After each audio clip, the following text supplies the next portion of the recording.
This Yeah, conference will now be recorded. yeah, I can hear you. Okay. Perfect. Okay. So, guys, let's get started. I think I've already started the recording also. Perfect. So, I hope you had a wonderful weekend. Let's get started. Let's get into something new. Okay. So, let me start sharing my screen.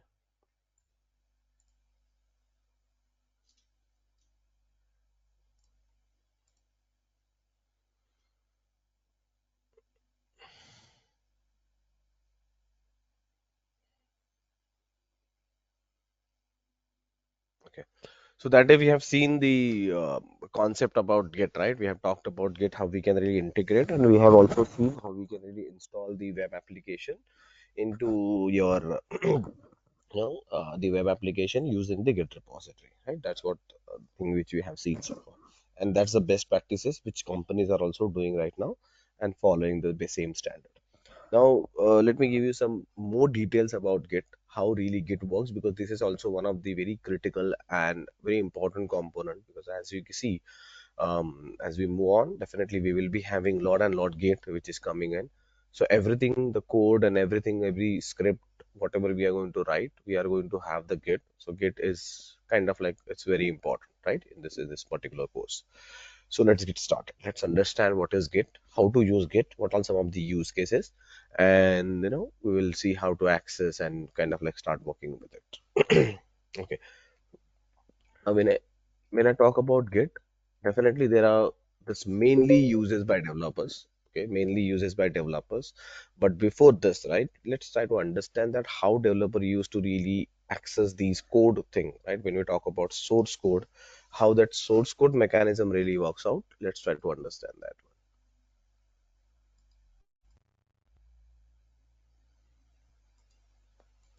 one. David session thing, why it's okay. So let's try to understand what was the kind of like the prior to GitHub. Git actually what people or companies used to access or work on. Okay. So the first thing when we talk about the technologies, there were few technologies which were kind of like exist before Git. Okay. And some of the technologies we have heard about CVS or SVN, right? Distributed DVCS. These are some of the version controlling system. Okay. Now when you talk about version control, we'll talk about what this version control is and how things really work out, right? I think I have already give you some brief about version control. It's nothing but creating a multiple copies of the same thing every day whenever you're going to update anything that will maintain the version. So tomorrow in case if something happens to your existing copy, you can take out the older copy and you can use that, right? That's a version control.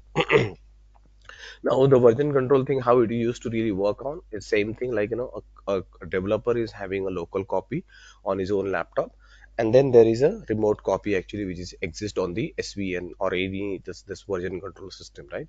And you are just kind of like going and updating. It's pretty straightforward. Again, in case if some other user or other developer actually wants to have access to these resources, they again can connect to the remote copy and then can like can work on these ones. But with these pieces, there were some common issues which we have actually identified. The one of the issue is centralized system bottleneck because everything was centralized.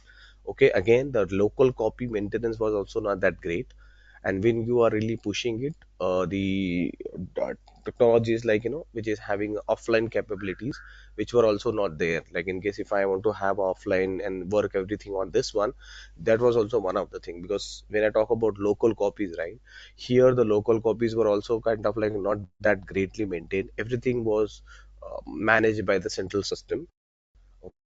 And you should really always connect it to the managed system. It's like a file share. So when you are really having a file share, everything is on the file share. Locally you're not really making any changes. Okay. And then merging and branching, right, which is very important. So we will see how Git is really handling these pieces. So we'll see that. So merging and branching capabilities or complexities was actually very very limited in terms of these particular technologies. Okay.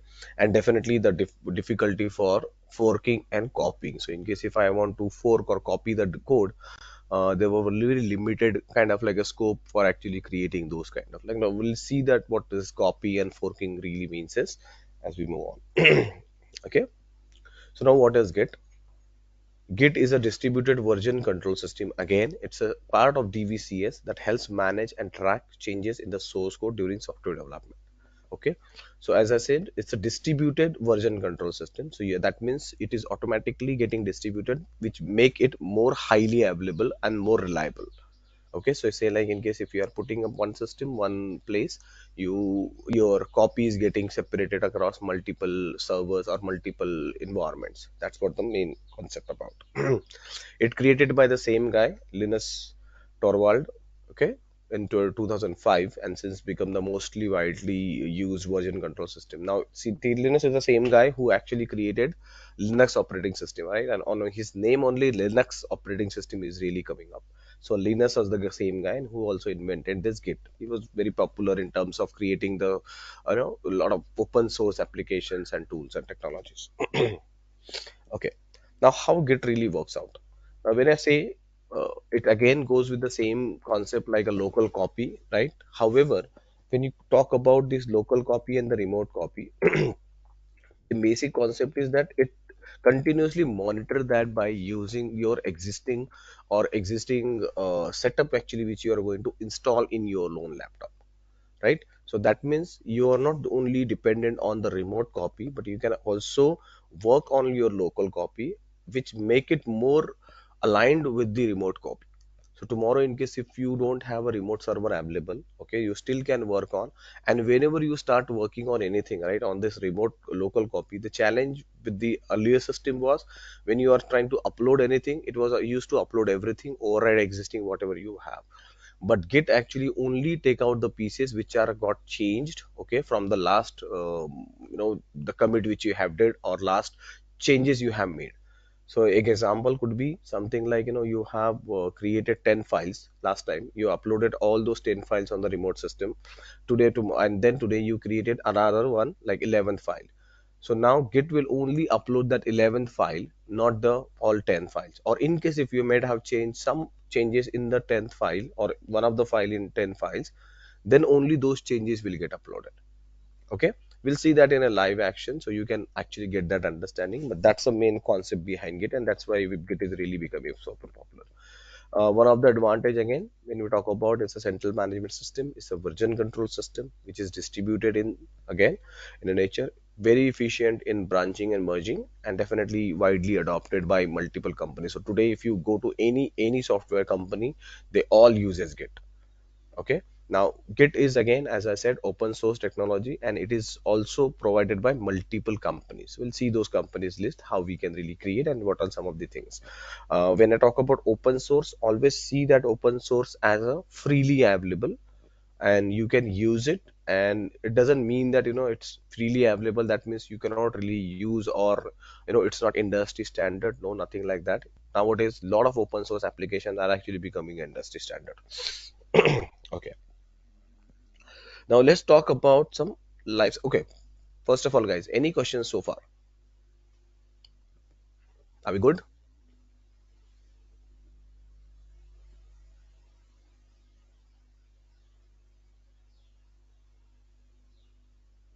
Hello? Yes. Yes. Can you?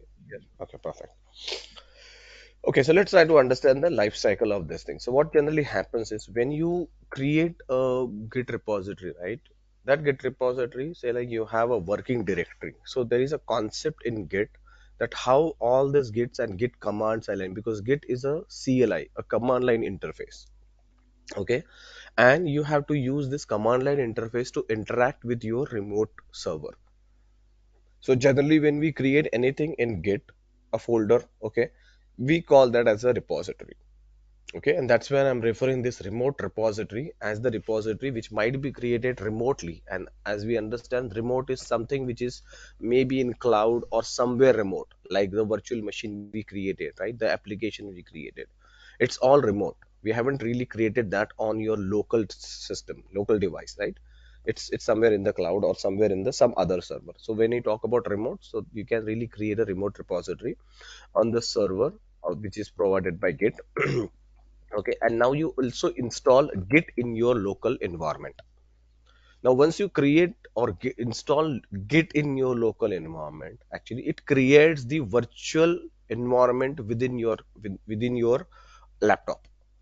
Okay, now that virtual environment consists of multiple environments or multiple we can say the folders, okay, which can be really act as a separate entities when you are really working with Git.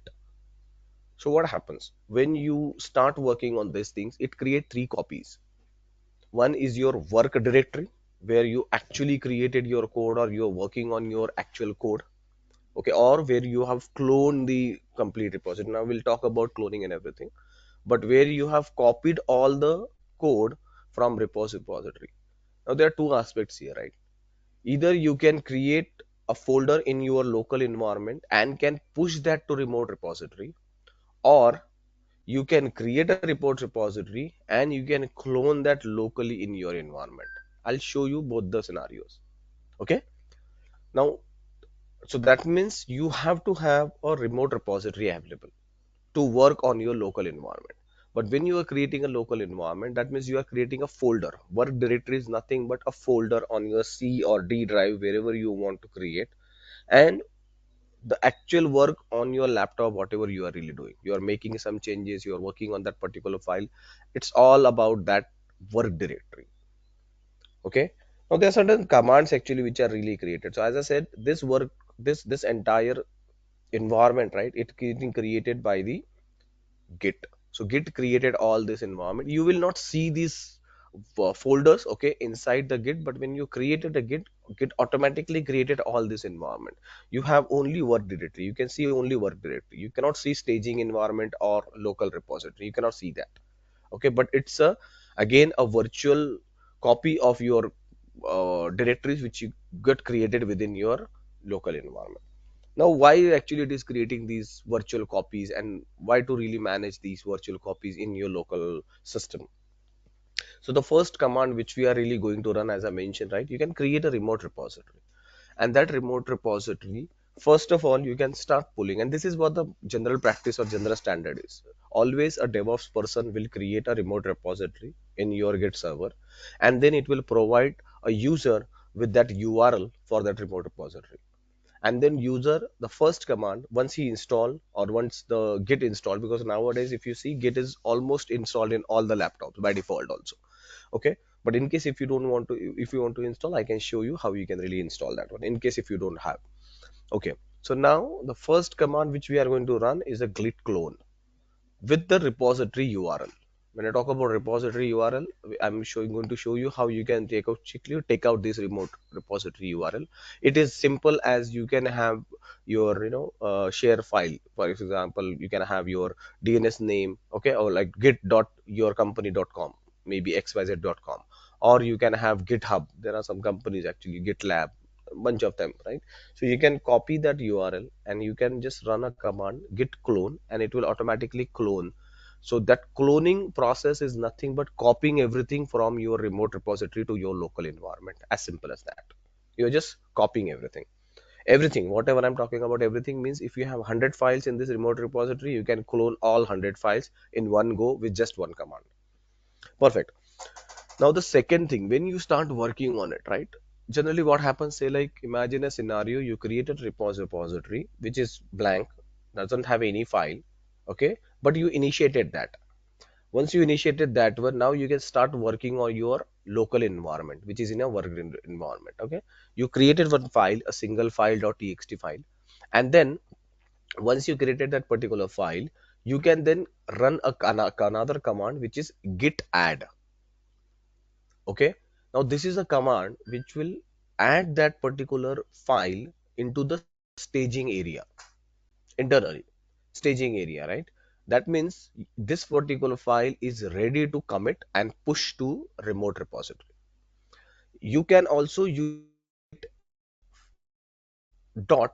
Okay, so if you see the difference here, git add single file .txt file, I'm just giving you because say like you have 60, or you have all the file, you want all the file, you created multiple files inside your folder, so you can also run git add dot. Dot is something which is everything, star. Generally if you have seen or run some commands, it is dot means everything, all the files. So whatever files you have really created, it will go ahead and add that into the staging area. Okay, Now once you add that in the staging area, you have to run another command to move it from staging area to local repository. And that area is something like which that particular command is something like git commit. Now this git commit is a message, or with the message you need to really provide. Now what happens when you say from staging area, okay, because you have added these files to the staging area to the local repository. If you want to really push it, you have to say git commit with the message that why you are making this change and pushing it to the local repository. And once you're done with that one, the final command will be git push, which will push from your local repository to your remote repository. Okay. Now this is a again a standard practice which or the process actually which really happens. So you can not see that okay it is moving from staging. When you run these commands, right, you will ideally not see anything like it is going from staging area, from staging to local, from local to remote. You can see, so what you can see is, yes, I have done these three commands: git add, git commit, and git push. Okay. And then whatever I had in my local environment, it actually push it to my remote repository. Okay. But there are some scenarios where you want to only add those things because you're working on multiple things here. You're working on 100 files here. You want to only add few files and push those few files into your remote repository. You don't want to really push everything. And that is why they have really created these kind of a setup. Okay. You can also have an option that suddenly say like by mistake you have added some files. Okay. So you have added some files in the staging area. So directly why the direct push is not happening, because there might be scenarios where someone might have maybe by mistakenly he's just pushing everything to remote repository. If I give you direct access to push everything, what is going to happen? Even a code which is not really reliable or good, that also will get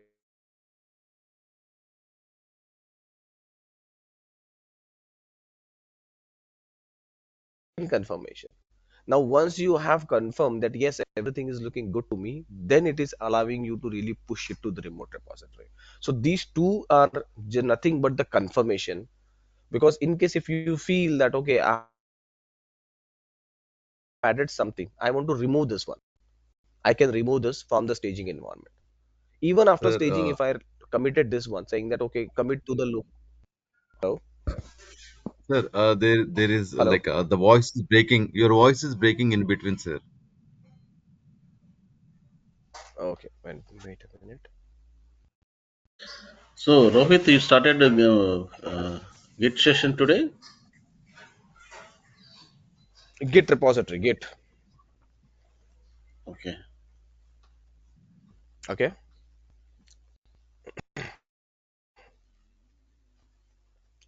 Okay, guys, can you hear me? Okay now.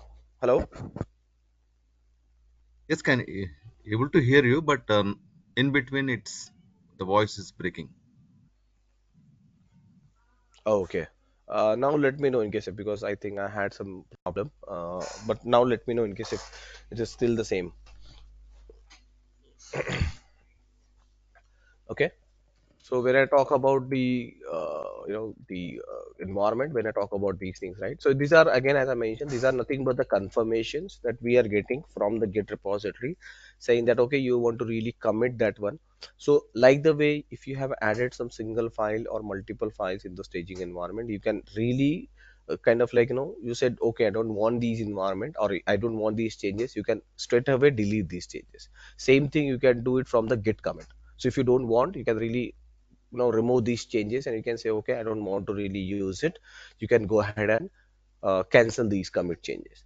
So these are just a confirmation which will allow you to, in case if accidentally you want to push or anything like that one, then you can really go. This is what the standard way which we have there, but they have really marked it in a more polished way rather than saying canceling the existing thing. They're saying first you have to add it to staging environment, then you have to move it to the local repository, and then you have to push it to the remote registry or remote repository, whatever you are going to create. Okay. And we'll see this in action as we move on with this. Okay. Perfect. Now there is one more thing which you can really do is a git pull. Now as we have done the first thing, first command is git clone. The second command is git add, either a single file or dot, then git commit with the message, okay, then git push. Now there is one more command which we can really run is git pull, and there are some other commands also like git status and everything which we can really see. So git pull. Now when I talk about git pull, pull is just a pulling of whatever the, in case if there is any change really moment, you can really use that. Now why change could be happen, because you are not the only one who is working on this one repository, right? There might be 50 other developers who are working on this remote repository, and generally what happens whenever you push anything, right, that that push is not synced with other guys. So in case if they want to get synced, they have to also use this, the technology, or they have to really pull all the changes. So you have pushed, say like, I'm working on this one, I pushed all my changes. Now you want to access that remote repository. You don't want to access the repository which is, because in your local environment, until you pull anything, okay, I need, until you sync anything, there is also a sync command. Until you sync anything, that sync will not really sync your working directory, because working directory is all unaware about whatever changes you have done in your remote repository. That's the main thing here, right? So you have to understand this concept that work directory is just cloning, and then you are pushing anything, then it will update, and when you pull it, it will update your work directory. Okay. Now there's one more concept which is really important when we create a branch or create a environment. So if you remember, we have created one git repository for our static web application, as well as I've shown you for the postgre application, right, which you can really create. Now in that one, there is something like a branch it really asks us. And then if you have observed, there is a main branch actually which was already there, main. Now main is a always a by default branches which is really created. But why these branches are really important, why to create those branches, let's understand that. Okay. Now when you say remote server, right, you can create multiple repositories. You can have, like, repository for application 1, application 2, and application 3.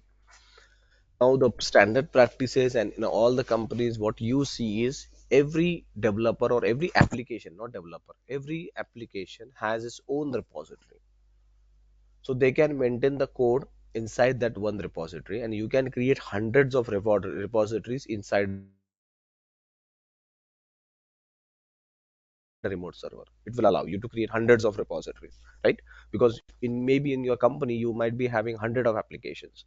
For all those 100 applications, you can create 100 repositories, no harm. Okay. But inside this application, you don't want to really keep access, or you want to really separate out the environment, because in every organization you will be having the environments like dev, test, and this is a life cycle, right? The life cycle of any application. When you talk about a life cycle, that means you will always start with a development environment. You will first develop that particular code, then you will test that particular code. Once you are done with that, you might go with UAT environment, and then once everything is good, then you will push it to the production one. Okay. So all this testing and validating and everything is really required. So how can you really make sure that in case if we have just one repository and everybody is really making a change to that repository, definitely you will not be able to track the changes here, and tracking is also one of the very very important aspect of git. Okay, because if you don't have a tracking, how can you understand that who made which change and what kind of a change really happens in your code? So that's very important. So to keep those tracking and everything, you can really create a branches, multiple branches. Now every branch, okay, can really act as a separate entity within that repository. Okay. Now you have created a main branch. By default, whenever you create a repository, it will come up with a main branch. By default, every repository needs to have one, at least one branch, and that branch will be always a main start to it. But you can create multiple branches within that. Now, when you are creating another branch like dev branch, or you can create something like a QA branch or production branch, you can create like 4 branches in one repository, or maybe 100 branches again. 100 repositories, for every repository you can create 100 branches. No issues, no harm. Okay. And again, based on your use cases, you can create branches. Now, every branch will actually act as a separate entity within that repository. But the code will be not always same, but it's similar. Okay.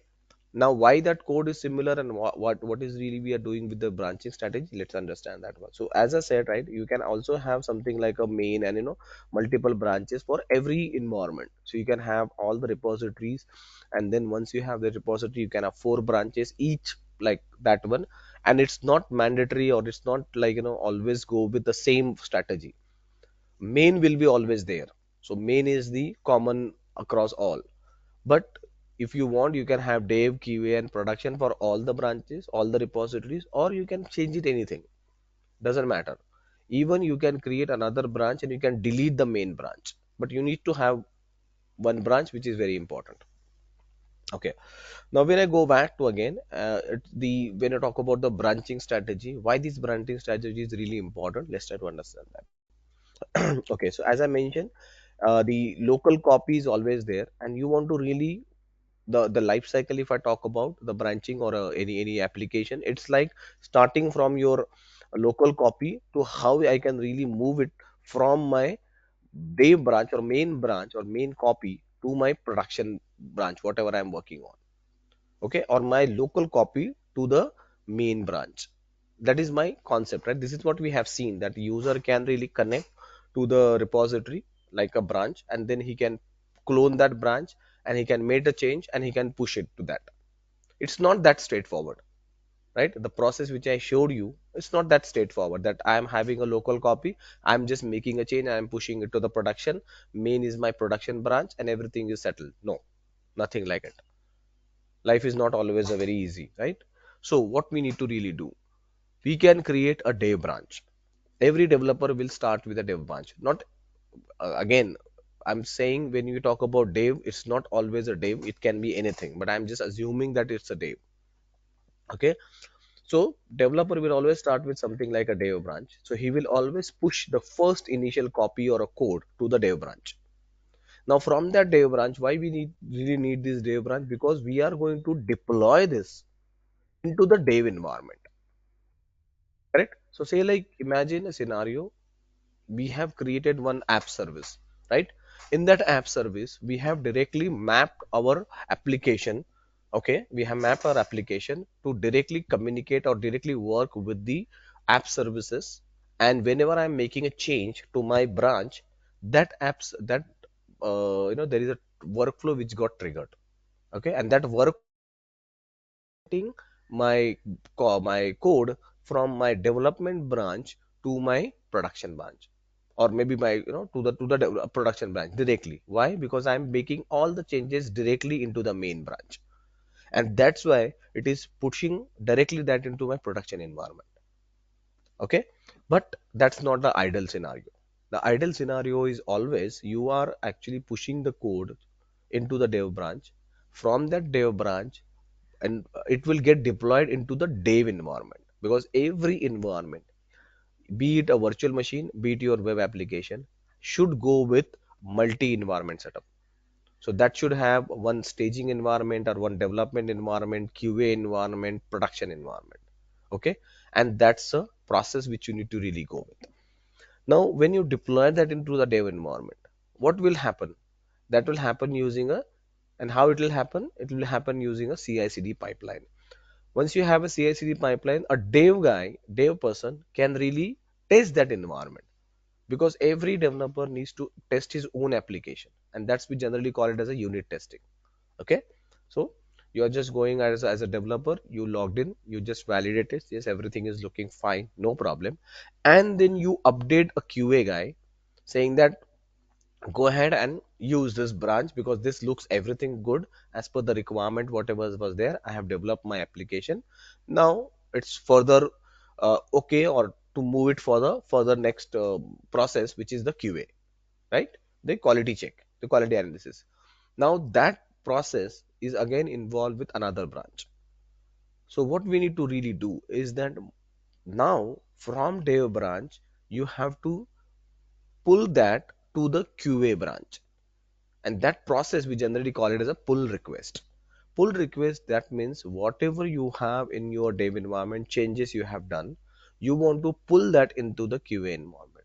Now here, direct dev person is not directly having access to do the pull request, or directly from his local copy to this copy. No, we are not allowing that. We are only allowing this person to really push it to development, and from development to the QA we can use a mechanism which is git, or you can say pull request. Now this pull request can be created by dev but needs to get approved. That's very important. Until you approve this request, okay, until you approve this request cannot really make into the QA. And this pull request needs to be approved by a person who is your leader or a lead, maybe application lead or any other lead, right? That person needs to review those changes, right? Before reviewing those changes, like what you are going to push into from the dev to QA, you might be putting some vulnerability, right? You might have some problems with your code, you might be not following the standard. All that thing needs to be validated before pushing it to the QA environment. Now why? Because this QA environment will get deployed into the QA branch will actually deploy that code into the QA environment. Now, once you deploy into the QA environment, it will get tested by a QA person. QA person will have access to this QA environment. He will log into that system. He will see, oh, everything is looking fine. Yes, everything is good. And then once he certifies, like the way developer certified by your unit testing, this person is now doing the third party kind of like testing for this particular guy. And this is very important, right? He will be having a lot of use cases or test cases.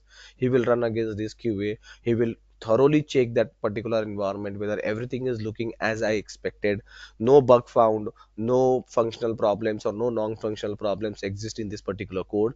Then he will certify saying that yes, this environment looking good. That means this code is good, right?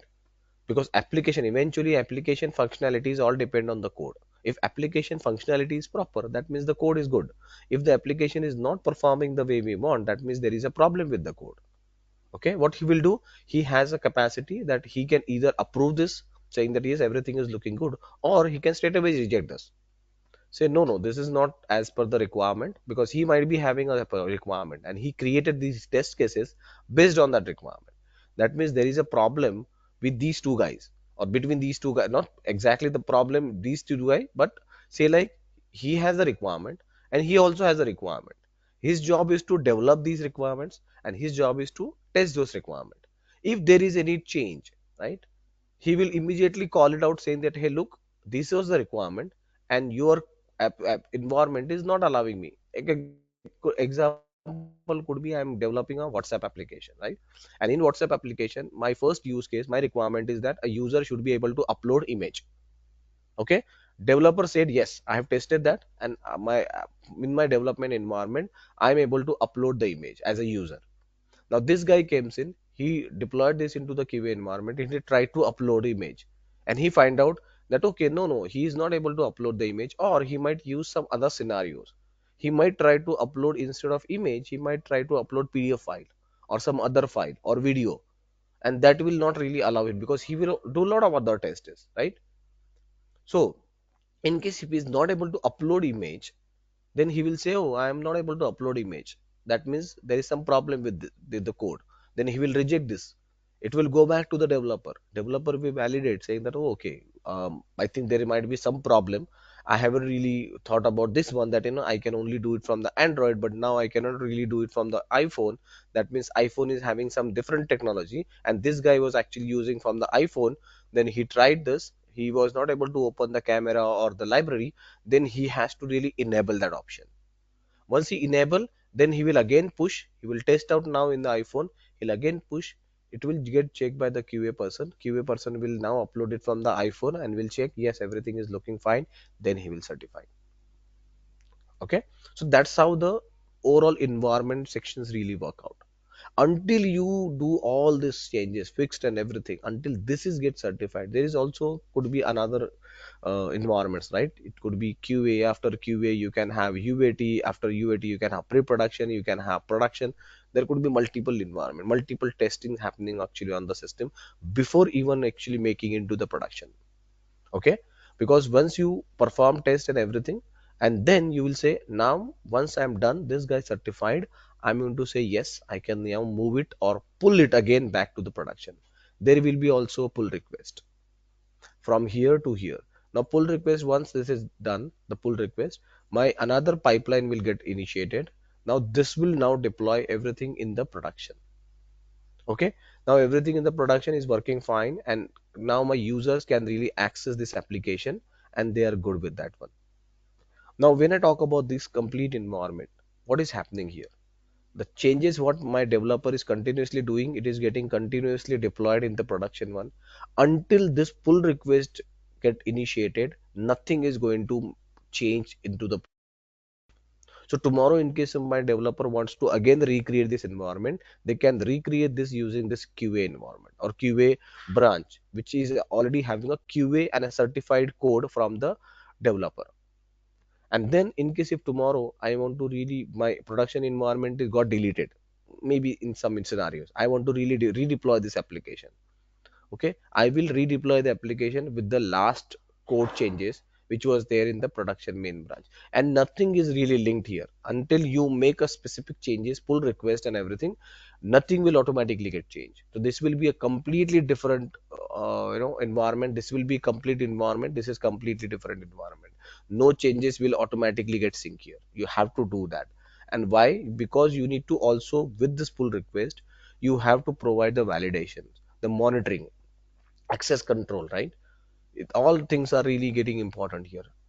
Most important thing is tomorrow, in case if you see that okay, this guy did the pull request, this was accessible, and then this pull request was also moved into the production, everything looking fine, but suddenly we found out that there is a problem in the production. Okay, and that was not as we required, it was really doing something else. So how can we really ensure that who is responsible for doing all this thing? The person responsible will be these people, right? The pull request guy, he is responsible to ensure that when he pulled it, the code was really good.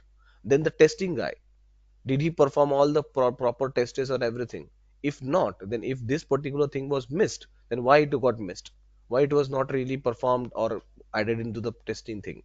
Okay, so this all things can be again monitored, like who really started, who did the pull request, who really performed the tested, who executed, who certified that pull request, then who did it from the QA to production, and how that pull request was really involved, and what kind of a deployment really happens. So all these details can be really tracked into the Git repository. So far, guys, any questions?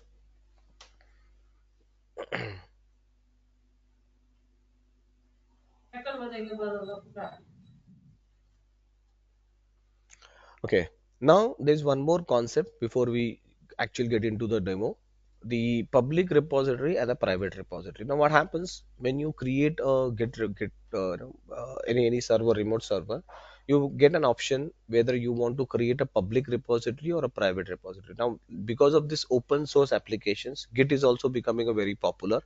It's like technology shift, right, which happened. So with this one, what you can do, you can create two types of repositories inside the server, remote server. One is a public repository, another one is a private repository. Now when you say private repository or a public repository, that means the first of all, you as a developer who creating that repository or the person given access will have a full access to these repositories. He can create multiple branches, he can create anything, he can push the code, he can play around, he can delete, so he will have complete access. That's the first thing. But public and a private repository is actually depend on the users. Okay, users who want to really access your repository or want to use your source code and can create something else. Like I am giving you a source code for HTML file with just one simple HTML file I gave, but you can make a change, right? But you cannot make a change in my repository. You have to copy that in your repository and you can then make a changes. Okay, that's called public access. You enabled it, anybody can access and anybody can just pull that or clone it, that's it. Cannot really push or commit anything, that's not possible. So push is not allowed, only pull is allowed, or clone is allowed. Clone means you can entirely take the complete copy. Okay, when I talk about this pull, is definitely allowed. But when you talk about the private one, if you create a private repository, then not even a pull or push or anything access or no access allowed. As simple as that. you cannot access it. Okay, with the public access you can only pull or clone, but you, with the private you cannot even pull. Okay, as simple as that. So now let's see some of the popular Git services which are provided. The first one and very popular is GitHub. GitHub is having more than I think 300 400 million users, developers actually across the world. A lot of people uses GitHub, lot of people. Okay, GitLab is also one of the very popular, and GitHub is also owned by Microsoft. Okay, so the repository section is completely owned by Microsoft. It's a Microsoft product now, you can say. Azure, sorry, the GitHub, GitLab is also there. Bitbucket is also one of the things. So if you have heard about Atlassian, which is a very popular service for Jira and Confluence. So if in your companies for Jira, you might have heard about you're using Jira for service request and all. So Bitbucket is also provided by that. It's again free, available. These are all services are free for some personal uses. But in case if you want to use it for the product enterprises, definitely they comes with the enterprise license. Okay, so a lot of companies use either of these one. Either they go with GitHub, GitLab, or Bitbucket. Most of this, like, again, you can create your own repository, you can create in your own local environment also, you can really create. But Azure Repos is also one of the very good service which we are going to learn. We are going to learn both the things, GitHub and Azure Repos. Let's see how things really work out. Now, how to access these Git repositories? One is command line interface, another one is using the Visual Studio Code. Now, Visual Studio Code is my personal favorite. Okay, I really want to use and recommend to use Visual Studio Code, but because this is very very simple and easy to access and easy to use. I'll show you both the options. Okay, so let's get in. So first of all, what you need to really do? First, you need to really go to the github.com. Okay, log into the github.com. I will, if once you log in, you will get an option to register inside a GitHub. So you can use a registration. So say like in case if I go with as a new Cogno, if I talk about github.com, github.com,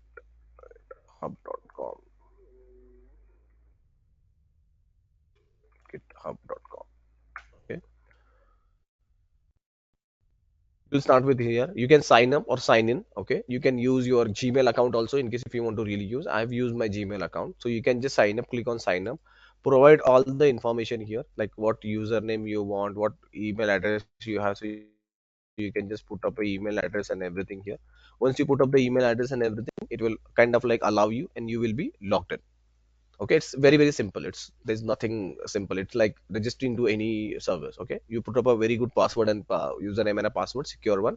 Once you're logged in, okay, once you're logged in, you will see something like this dashboard, like the way I'm seeing. So you can see all your dashboards and everything. You can see your profiles, you can see your account and all those details. Now in case if you see, there is an option like your repositories, and I can really create this. I have this repository which I already created, right?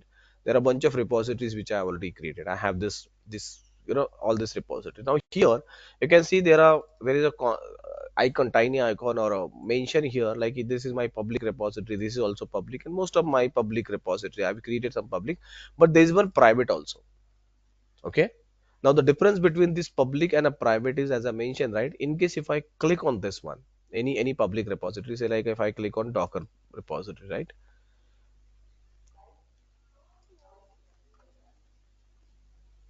Okay, and I can see this Docker repository here, and if you I copy this one environment, if you I copy this and I just post it on a chat, and I ask you to really access this particular environment, I'm sure you all will be able to access. And you will also get an option to really download this as a zip or clone it. Okay, you will see that option like download or clone. Okay, but you will not get an option to add file here. That's not allowed. Try it. However, in case if I go back and if I take out one code, this one, my private one, I'll just copy it, and I will copy this and again paste it in the chat, and I'll ask you to really access it. Now, once you go and access it, you will not be able to connect to this repository. Now, they are both in my repository, right? They're both, I have given you access for both the things. Both the things are really important. If you go here, if you just type 369 and enter, okay, only this one, You can see all the public repositories whatever I have except the private repository. You cannot see my private repository, and you can go into multiple repositories whatever I have really provided you. Perfect. Try this one, very important. Now once you're done with this, it's a simple to really create a repository. Let's go to repositories, and there is an option. Okay, click on new, and then inside this new one you can really provide a name. Now provide a name which is not available in your environment. So in this one, the owner is you. I have created a repository name, and for this repository name I can really create a new stuff, which is a name could be something like uh, web app. Okay, just one application, web app. Now web app is available because I haven't really created anything, and I can say multi environment. I'll just say multi environment. Okay, multi web app, and then multi branch. Just creating one repository name, and I can really give a name to web app hyphen multi hyphen branch, and I can really create this branches. Perfect. I can just copy this one, and I can just put in a description. Now here I have an option as a public and private. As I mentioned, right, it's up to you what you really want. Either you want to go with a private access, correct? I'm going with the private access for now, and I'm also initiating this particular using a readme file. Now there are two options. Either you can also start connecting from your existing environment, but before that you have to initiate that, because you have to create that. The initiation is nothing but creating the environment. So I'm going to say yes, add a readme file here and create a repository. Now once you create this repository, right, it will also give me an option, or maybe I'll show you one more thing here. Let's go back. Let's try to create one branch here. Okay, so it created a branch, right? As simple as that. But let me show you one more option without initiating anything. So if this is one which is got created.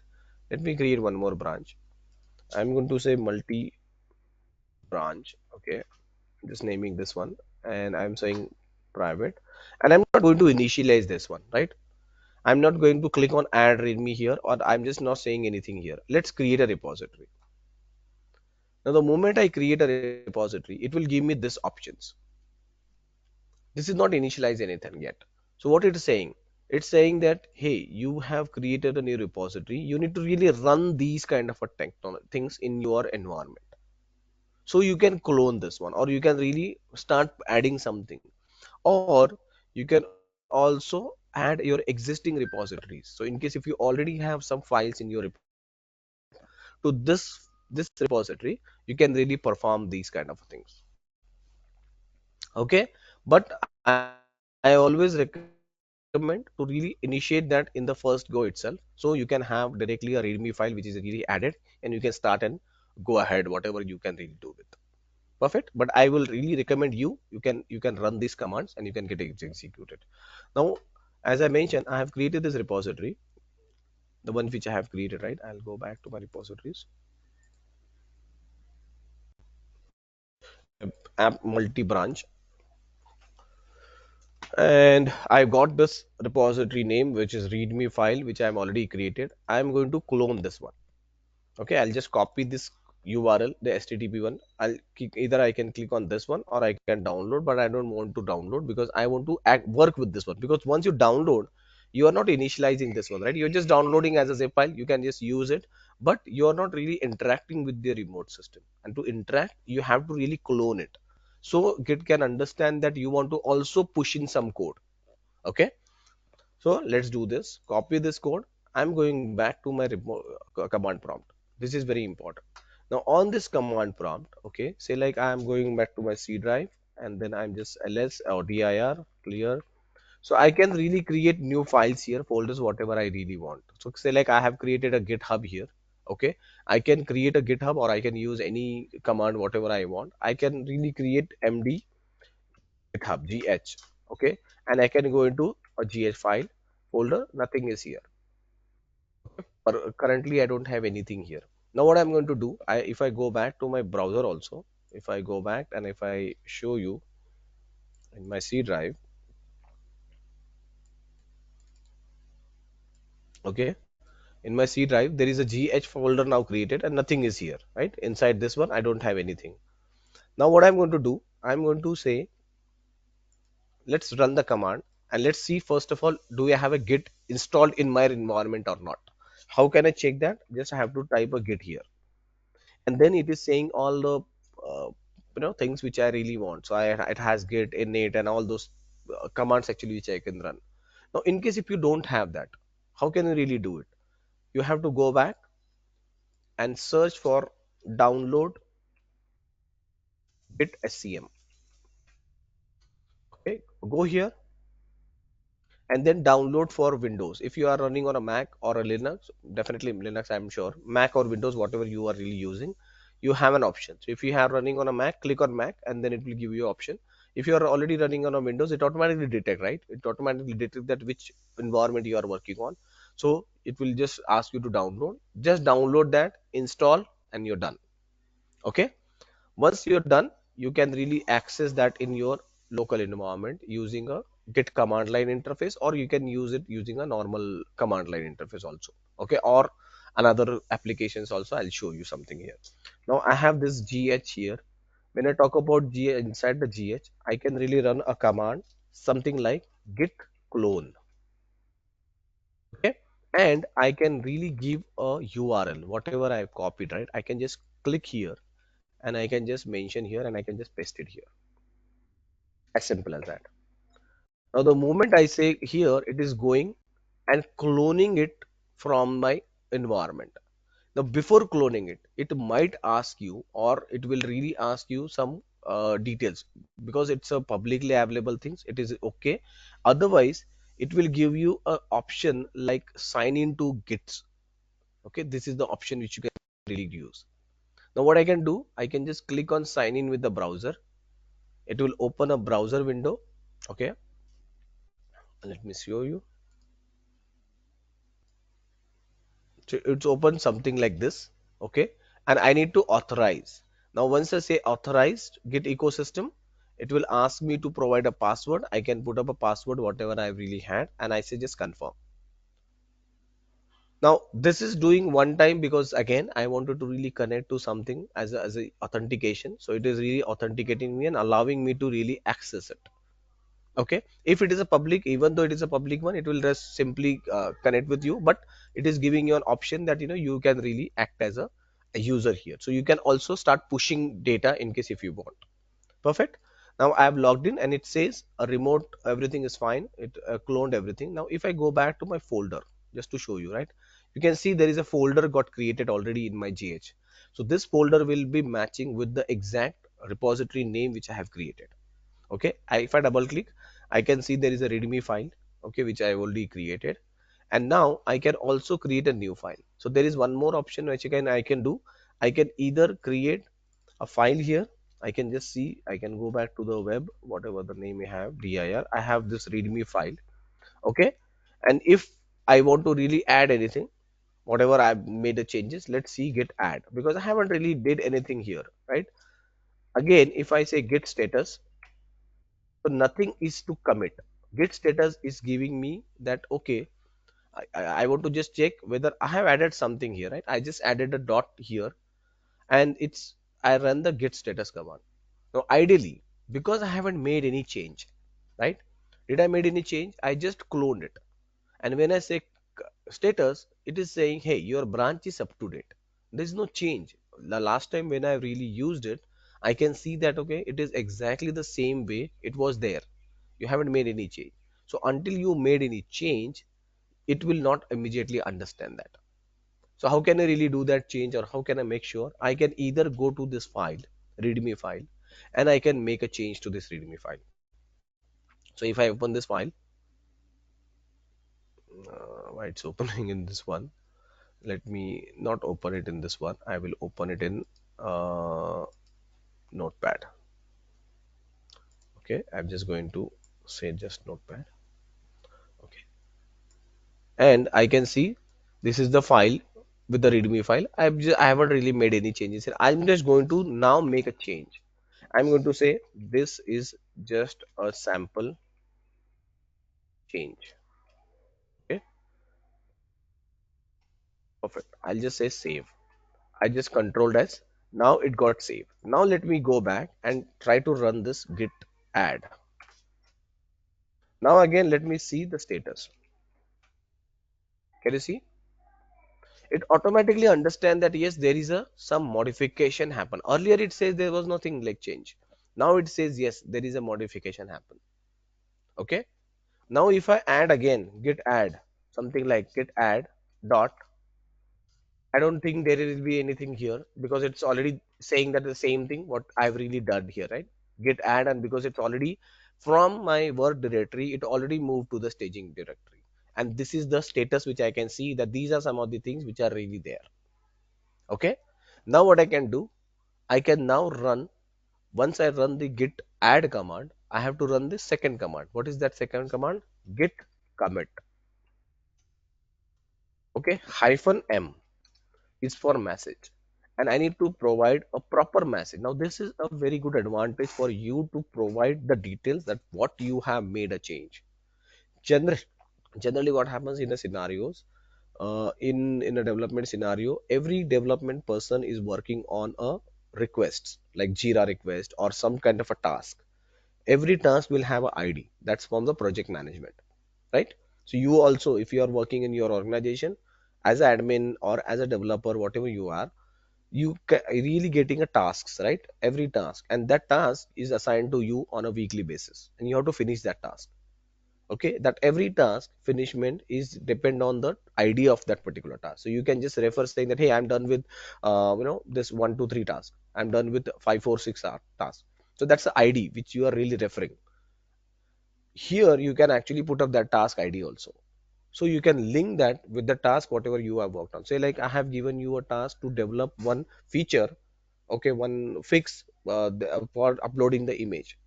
As a developer you completed that one, and once you are completed, you are pushing that change, you are committing that change. While committing, you can say completed something like this. You can say completed task number 1 2 3.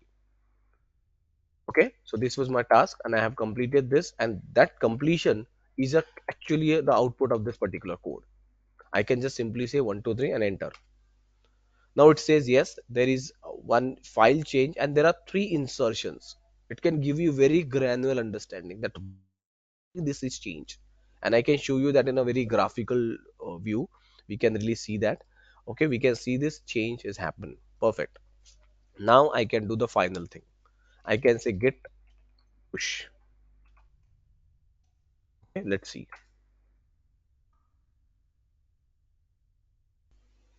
It pushed. Okay, that means it says I have pushed everything. Perfect. Now if I run the git status, nothing is there because I have completed the life cycle. I've made a change to the file. I've kind of like added that file. I committed that file and I pushed that file.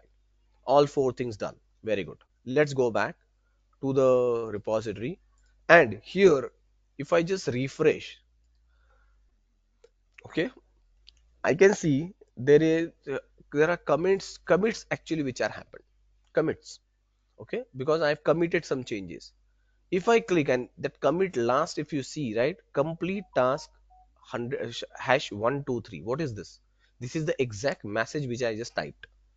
So I can go to either commits or I can exactly go to the last commit which has happened. So if I click here, I can see all the commits for this branch.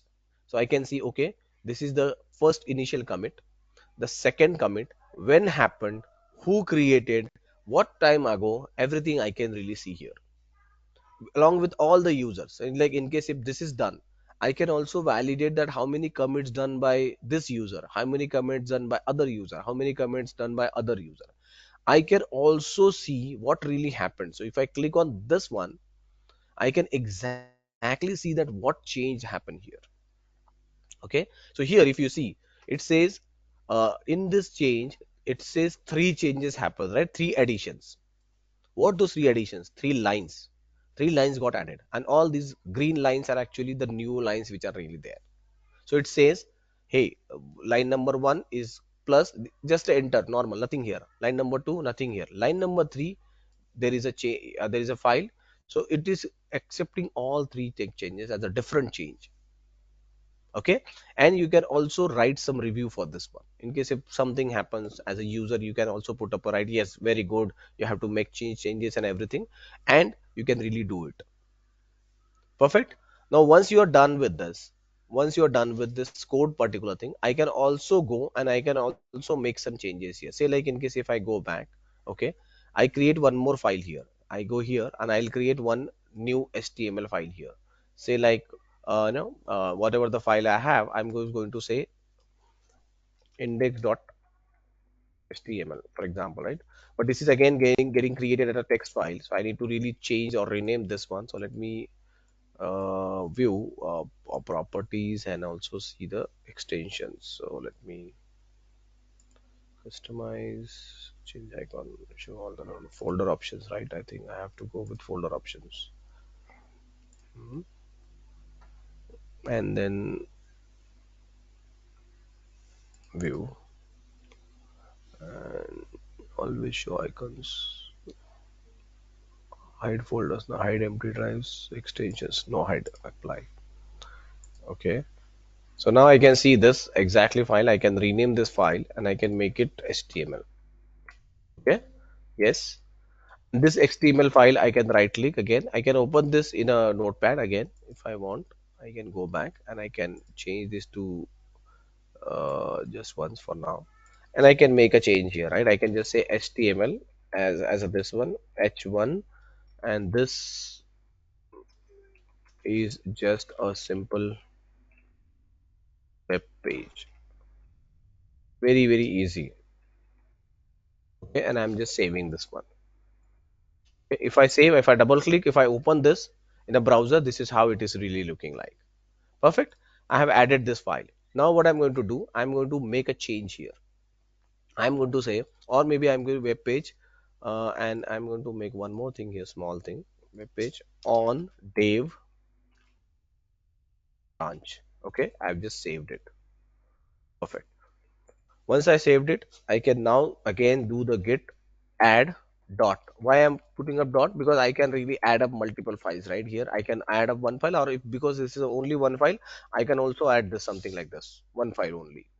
Anything is fine, but I'm just putting up dot here. So every change will get here. Perfect. Now I'll just say run status just to change.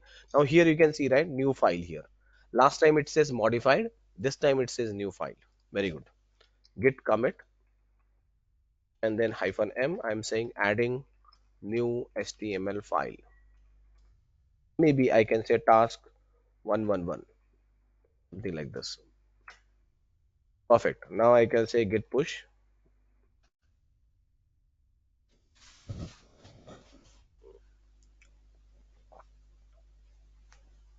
Okay. I'll go back to my repository. I will just refresh. I can see new file here, right? New commit. I can now go here, and now it is saying that this file is kind of like getting added. I can see this, everything is fine. There's one file only which got updated. Now the beauty of these commits, right? In case if I go back, I can see all these commits here, all these three commits. In case if I want to go to a specific file or specific thing, I can really go for that particular thing at this particular point. I can just right click, I can maybe open it in a new window, and I can go back to exactly that branch or that level or that commit which I really updated here. And I can download this entire code. This is the version control. So every change which you are really doing, you can see that change here, and you can only download that particular piece. So because in a day, you will not imagine, but developers are really doing a lot of changes, everything. And nowadays companies are really tracking them, how many push you are doing or how many commits you are doing inside the inside the Git. Why? Just to evaluate that how much code they have written. Again, that's a monitoring way, right? How much code you have written, and that code quality, what is the quality of that code? Is it really good, bad, or not good? So that's the level of monitoring companies are really doing, and that is actually provided by Git, and they have to justify also, right? Are you really working or not? So this is how you can really go into the multiple things. Now, one last thing before we wrap up is doing a pull request or creating a branches. So in case if I go back here to the my code, okay, I can see there is only one branch here. I can actually create multiple branches here. Okay, I can click on this branches, and maybe I can view all the branches whatever I have inside one thing here. I have just one branch, and as I mentioned, it's a main branch which I created. right? I cannot delete this branch because you have to have one branch. It will not allow me to delete anything here, right? So for that I need to create a new branch, and this branch, say like I can create something like a dev, and I'll say create a new branch. But this branch is actually getting created based on the, if I refresh, this branch is actually get created based on the main branch. So whatever data you had in this branch, or sorry, you had in the main branch, everything is here. If I click here in the branch, you can see all the files like readme file, my index file, every file is here. Okay. If I make a change, if I go back and make a change to this particular file, automatically nothing will going to happen. So it's like in case if I click here and if I add up to file, I can edit it directly from here. If I have a single file, I can directly edit from here, as we can see, and I can add a h2 tag here. H2, this is another line added in the dev branch. Perfect. I committed the change. I said updated change in the dev, updated changes in the dev, and then commit change. Perfect. Now I can see there are two lines, but if I go back, okay, I can go back from here also. I have this one line. In case if I go back to my dev branch, I cannot see that line, right? So I cannot really see this one. Uh, Sorry guys, can you please put on mute? Okay. So this is the difference. You can really see that. And now, as I mentioned, you will start working on the dev branch. Now, how can we really change the dev branch and everything? We'll see that tomorrow. I'll also show you how you can really access this, because this is the cumbersome task, right? Every time you are doing some change, you're updating it, you're committing it, or putting up things and all. Command line interface is okay, right? But still, we prefer a more UI specific, and where I can really have a code and everything. And that's where we're really going to learn about Visual Studio Code, which is a very very good and a very popular tool actually, which is really available. So if you want to use that, it's a VS Code. Okay. Now this VS Code, Visual Studio Code, is also a tool which is provided by Microsoft, and again it's a very very popular tool, right? Almost all the companies are actually using this tool. I'll show you how to access it, but before that, make sure you download it. Again, you go back. So first of all, you have to download the Git, and then you have to also download this VS Code. Download, right? Just type download here. And this is a very beautiful code editor. It's a code editor, right? You can just download it. You can go to here and you can just download and you can start working on it. Perfect, guys. So far with me. Any questions before we wrap up? Rohit, what time you started class today? Class timing changed or 7:30. 7:30. Yeah, I think Friday only I will discuss, right? 7:30. you said that you'll come back if you change the class? Okay, okay. I thought it is 8 o'clock. No, I think it was Okay, communicated, right? Day before yesterday also, on Thursday also, I mentioned that we will start from 7:30, and Friday we had a call. We had a kind of like started on a 7:30 only. okay, okay. You were That's there, not a right, on the problem. Friday or Thursday? I think No, you were there, right? I heard that we will discuss and let you know. Okay, that's okay, no problem. And I Okay. just want to know what is the centralized version control system? What is the distributed control system? What is a? What is centralized version control system? What is distributed version control system? Okay, so that is a technology actually which was again used long back. The SBN could be something like a centralized management system, right? Which we can really go with. And there are few things like Git is also one of the example for the distributed version control system. Just a minute, when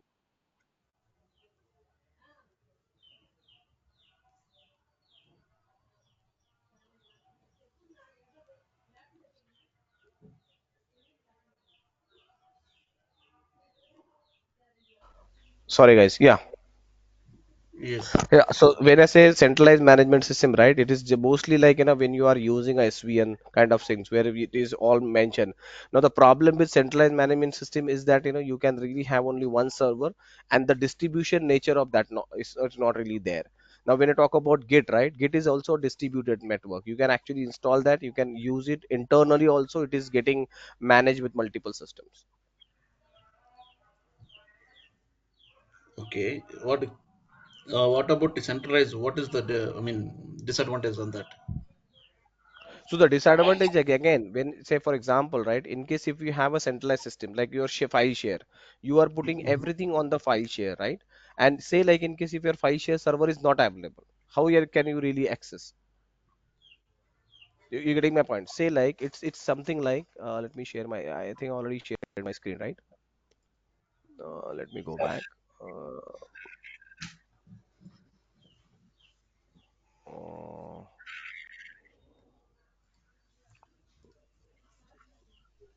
1 minute.